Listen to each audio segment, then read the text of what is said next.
Welcome to my messy studio, everyone. Well, actually, I'm not in my studio, but in Madrid, Spain, where I'll be for the next month. My wife is from here, so we visit quite frequently, and one of the many great things about this marvelous city is, of course, the Prado Museum. Not only does it house some of my all-time favorite paintings, it's also, at least this time of year, relatively uncrowded and, best of all, completely free for professors. Which means that I can drop in and spend a few hours with a limited number of paintings without feeling the enormous pressure of having to see everything in a single visit.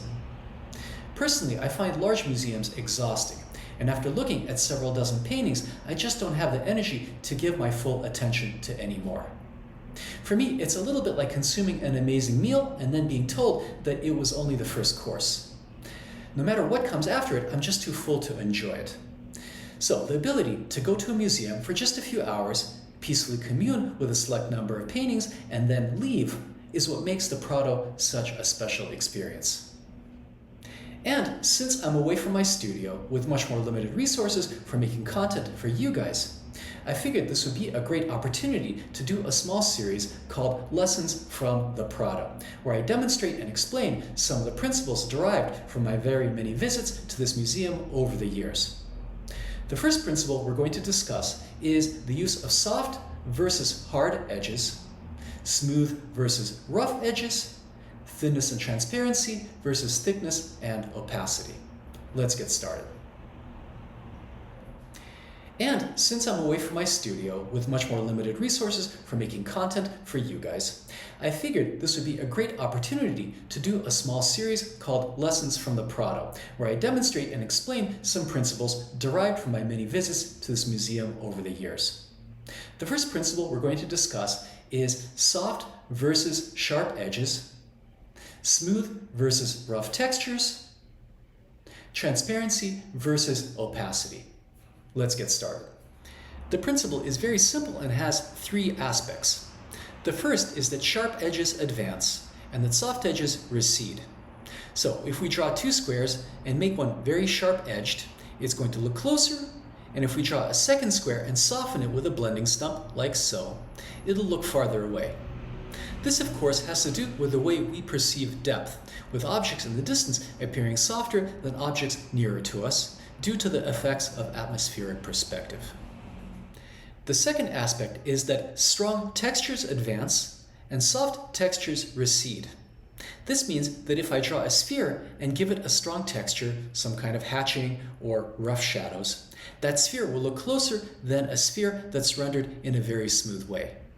This again has to do with the way we perceive depth, with textures becoming increasingly finer and smoother in receding objects. The third aspect is that thick paint advances while thin paint recedes.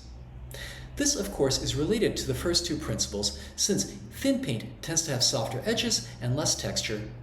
But an equally large part has to do with the fact that thin paint tends to be transparent, whereas thick paint tends to be more opaque. And opaque paint, when laid over a transparent paint layer, tends to look like it's floating. This is not something I can demonstrate on white paper, however, but is well illustrated by the works of the Venetian Renaissance painter Paolo Veronese, whose many works are on display in a temporary exhibition now up at the Prado. Following in the footsteps of Titian, who I believe was the first artist to fully make use of all three aspects of this principle, Veronese was able to achieve a tremendous sense of atmosphere and depth, with areas of his paintings rendered with smooth liquid paint, contrasting with areas of crisp edges and sharp textures, rendered with thicker paint. A good way to think about it is to imagine that everything in the painting is submerged in a smoky, semi-transparent liquid, where certain areas emerge from it and appear to us crisp and in full relief.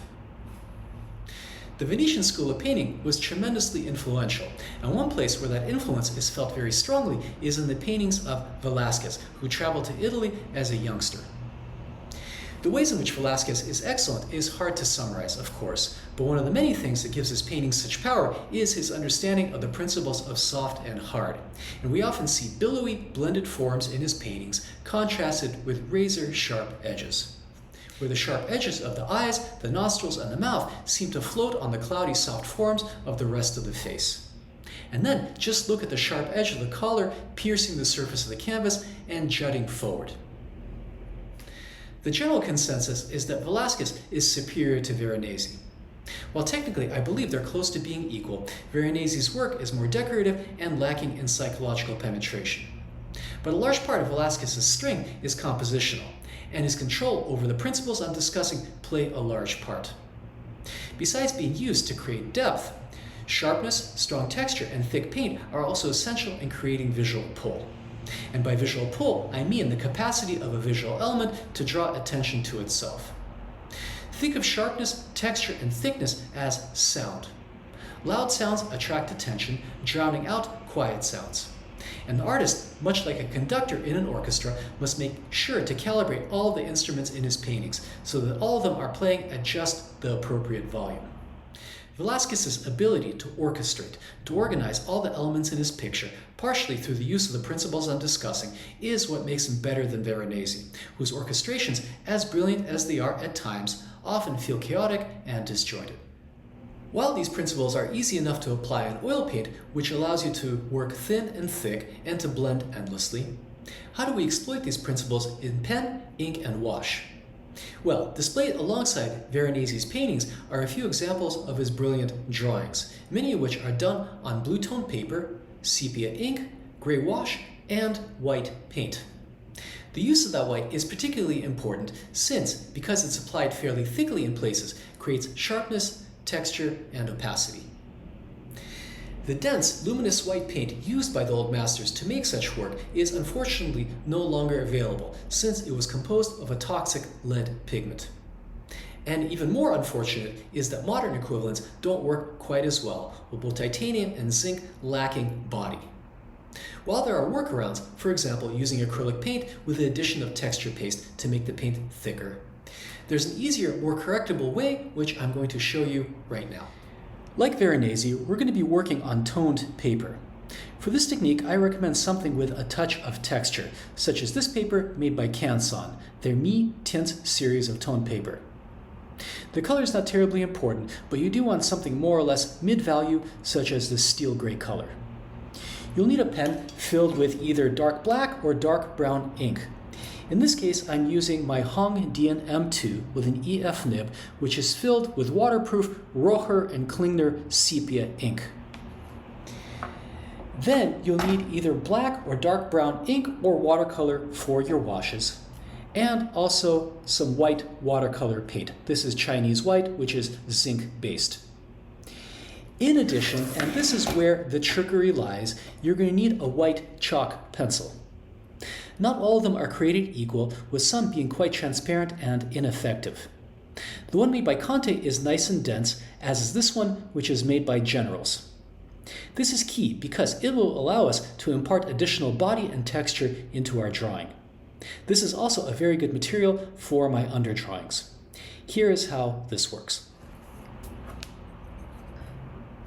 To demonstrate, I'm going to do a quick drawing of a sphere, starting with my white chalk pencil. This white chalk is very easily erasable and is actually also washed away as soon as you start putting in the washes. So I'm going to indicate the shape, and also it would be helpful to indicate the light break here, where the shadow is, and also the cast shadow, which on a sphere lit with this direction might fall somewhere there. And now I'm going to go in with my washes. You can use either a dark brown or a dark gray for this. I'm going to be using ivory black for this particular demonstration.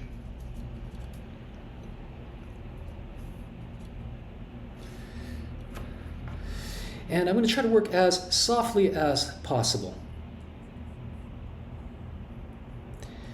The idea is that I want to contrast areas of softness with areas of texture. So you want the washes to be very soft and look like they're receding in space.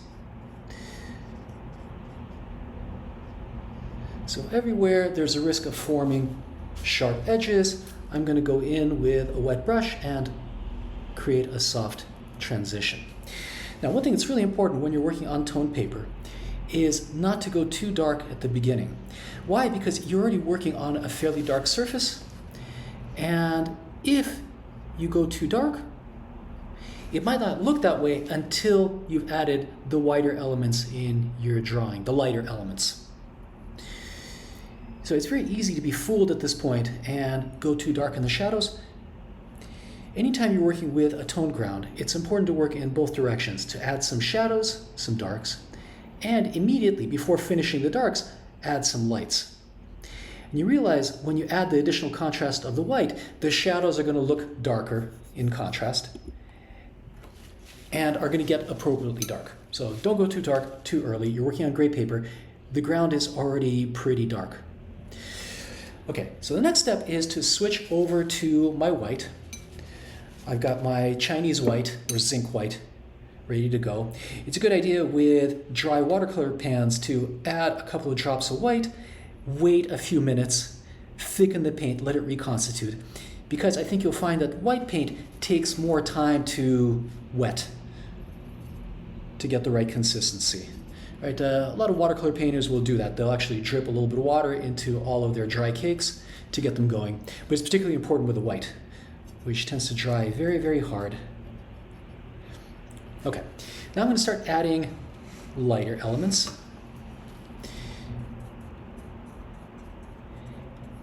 And I want to stay pretty soft at this stage as well. So I'm going to take some water and run a little bit of water along the edges of my white wash to get those soft transitions.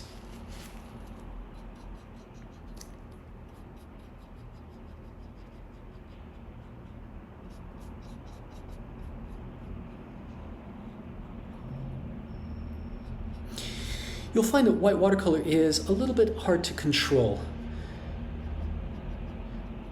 So be patient with it. This is not the last layer. So if it feels a little bit uneven, that's okay. We're going to apply a few more layers. And the important thing is not to get a full range of contrast, so don't start pushing to the very extremes of light. We're going to leave those alone for right now. The most important thing is just to keep the transitions as soft as possible. Keep the drawing kind of soft, billowy. Avoid sharpness at this stage. So we're going to work a little bit around our sphere. Let's get a sense of light passing behind, creating a gentle silhouette. And don't forget to soften your edges.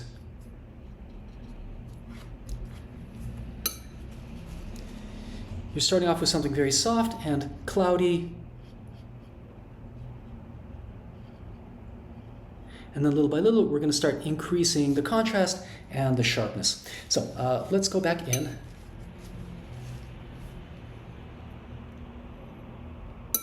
And go a little bit darker. So there's going to be a dark spot right where the sphere is touching whatever it's seated on, a table. The core shadow can go a little bit darker as well. Again, don't forget to keep things soft. So anytime a hard edge is forming, you're going to take your brush and wet it, run it along the edge of your washes, and let them soften. Now let's do the same thing for the white. We're going to add a little bit more white just to increase the contrast ever so slightly.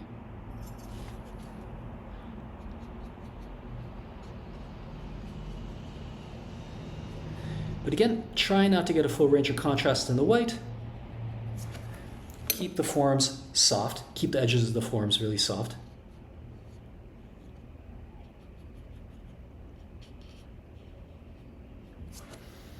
Let's add a little bit more contrast here towards the front.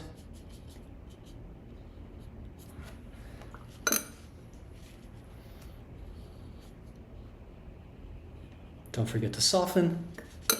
Right, anytime you see your washes forming a sharp edge, run a wet brush against the edge of the wash and blur it out. Okay, so we have the initial forms down using washes of black watercolor and white watercolor. Once this is dry, then I'm going to start sharpening up areas either with ink or with white chalk. So we're going to wait a minute for this to dry and then we'll get going on that. Okay, now we're going to finish the drawing with a touch of ink. Again, keep in mind that sharp lines advance, whereas soft lines recede in space. So if we want to get the maximum sense of depth in the drawing, we have to be very restrictive in where we put the lines. So I don't want to put a sharp outline around my sphere. It's going to flatten it. Why? Because sharp lines advance, and on the sphere, the farthest areas are towards the sides. So if I place sharp lines there, it's going to make them appear close, and it's going to make the sides appear closer than my center, which has a sabotaging effect on depth. So you can put in lines, it's okay, but in this case I'm going to do something called reverse writing. So I'm going to put a very, very fine line all the way around my drawing, and that line is going to be kind of broken. Why? Because soft, broken lines recede in space. Thick, unbroken lines advance. So any area that I want to recede into the distance, I'm going to break up a little bit and use, obviously, finer line weight. We can also introduce additional contrast in the shadow in the form of cross-hatching. Again, keep the lines very soft. They're going to look softer anyway because we have a dark wash there. So it's not something I have to worry about terribly, but we can do it. Now, one thing you may notice is that this paper has buckled a little bit under the weight of the washes. It actually otherwise handles washes pretty well, and as it dries fully, it's going to have a tendency to straighten out. So don't worry that it buckles a little bit. It's not enough to interfere with the drawing process, number one. Number two, that over time, as it dries completely, the paper fibers stretch out again. So I'm introducing just a touch of cross-hatching. I'm not going to make it too strong. But where I am going to strengthen things is where the cast shadow is closer to me. So here I'm going to sharpen up the edge because sharp edges push forward. So here I'm going to make the line very, very sharp and dark to get that edge to come forward. Right? As you hatch, as you introduce texture, pay attention to where that texture is. Don't introduce strong texture in areas that are far away. So we might hatch a little bit more here. And again, because the hatching is partially obscured by the dark washes, it's not going to end up being too strong. It's not a really big concern for me. So we're introducing additional value here, additional contrast. And by the way, you have the option to always use wash instead to build the drawing.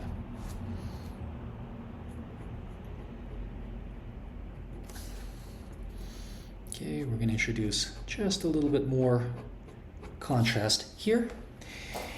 And now, this is where the white chalk starts to come into place. So the problem with the white washes is that we have the value, but because the washes are soft, we don't have the texture. This is what the white chalk pencil is so good at. This paper is slightly rough, so when I go over it with the white chalk picks up the ridges of the paper and shows the texture, emphasizes the texture of the paper very effectively. So what I'm going to do is I'm going to leave the edges of the sphere soft, and then I'm going to use the white chalk pencil to build up the texture in the center here.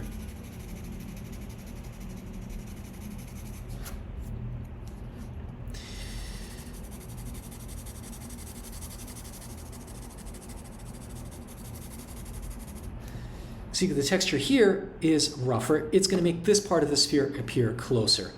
So if we have a highlight here, I can build up the texture even more. And this is where we get that floating effect, where we have thin, transparent, semi-transparent washes underneath something very thick and opaque.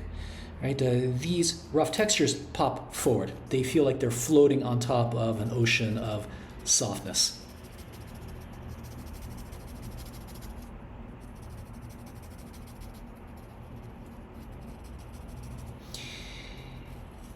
And if I want to emphasize the softness, I can use either my finger or paper towel, a blending stump, to just go around and soften the white chalk where it starts going into the distance, right?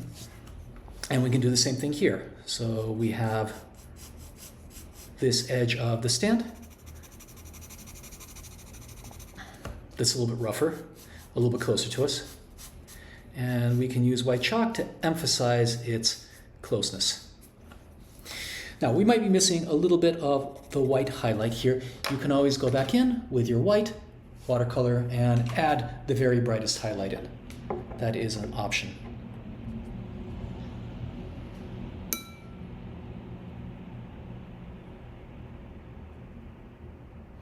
So you can work back and forth. So here's the highlight. I'm going to give the highlight a little bit of texture. You can let it dry, go over it again with the white chalk. And always, you can go back in with your black washes. I'm using waterproof ink, which gives me that flexibility. So if I want, I can always go back in and introduce some darker values to get that fuller range of contrast. Now that we've seen how this technique works in principle, let's see how it works in practice by doing a portrait.